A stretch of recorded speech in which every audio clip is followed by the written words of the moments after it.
ये है talks news network और आप देख रहे हैं पॉलिटॉक्स, राजनीति का कच्चा चिट्ठा। राजस्थान की मंडावा व खींवसर विधानसभा सीट पर उपचुनाव संपन्न हो चुके हैं। चुनावी परिणाम 24 अक्टूबर को आएंगे। सोमवार को हुए मतदान के दौरान मंडावा में 69.62% और खींवसर में 62.61% वोटिंग हुई। मंडावा में कांग्रेस की रीटा चौधरी और भाजपा की सुशीला सीगड़ा में कांटे की टक्कर है। खींवसर में हनुमान बेनीवाल के गढ़ में कांग्रेस के हरेंद्र मिर्धा आरएलपी के नारायण बेनीवाल को चुनौती दे रहे हैं। हनुमान बेनीवाल के नागौर से और नरेंद्र खींचड़ के झुंझुनू से सांसद बनने की वजह से क्रमशः खींवसर और मंडावा विधानसभा सीटें खाली हुई है। चारों प्रत्याशी अपनी अपनी जीत का दावा ठोक रहे हैं।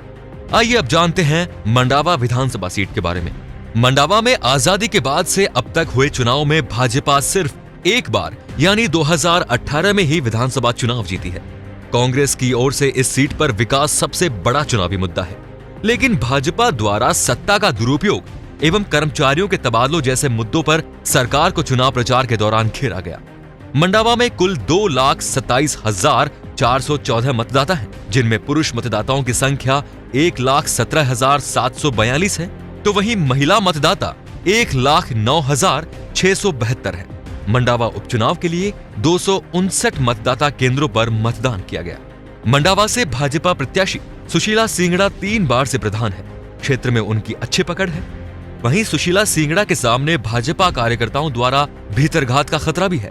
पार्टी कार्यकर्ताओं में सींगड़ा की इमेज पैराशूटर की भी है, क्योंकि सींगड़ा पहले कांग्रेस में थी और टिकट मिलने से महज 1.5 घंटे पहले ही वो भाजपा में शामिल हुई थी।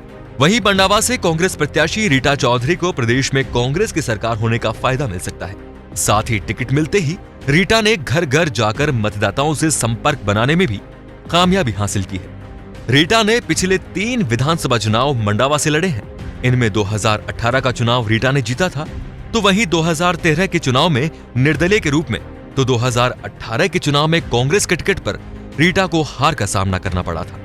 मंडावा विधानसभा क्षेत्र के मतदाताओं की सहानुभूति भी इस चुनाव में रीटा के साथ दिखाई दी, तो वहीं भीतरघात का संकट रीटा के साथ भी है। विधायक बृजेंद्र ओला व राजकुमार से उनकी अदावत किसी से छुपी नहीं है। अब जानते हैं खींवसर विधानसभा सीट के बारे में। खींवसर चुनाव में इस बार बेनीवाल व मिर्धा परिवार एक बार फिर से आमने सामने है। इससे पहले मुंडवा विधानसभा क्षेत्र से 1980 में बेनीवाल के पिता रामदेव को हरेंद्र मिर्धा ने हराया था, लेकिन 1985 में हुए अगले ही चुनाव में बेनीवाल के पिता रामदेव ने हरेंद्र मिर्धा को हराकर अपनी हार का बदला पूरा कर लिया था।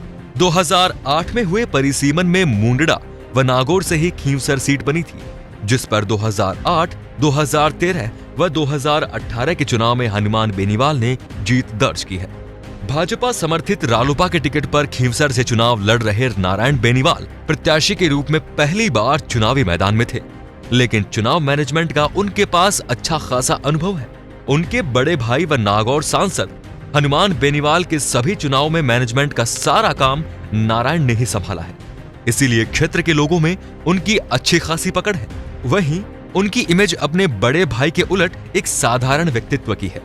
वहीं परिवाद के ठप्पे का नुकसान नारायण को यहां झेलना पड़ सकता है, तो भाजपा के मूल कार्यकर्ताओं की नाराजगी का नुकसान भी यहां नारायण को भारी पड़ सकता है।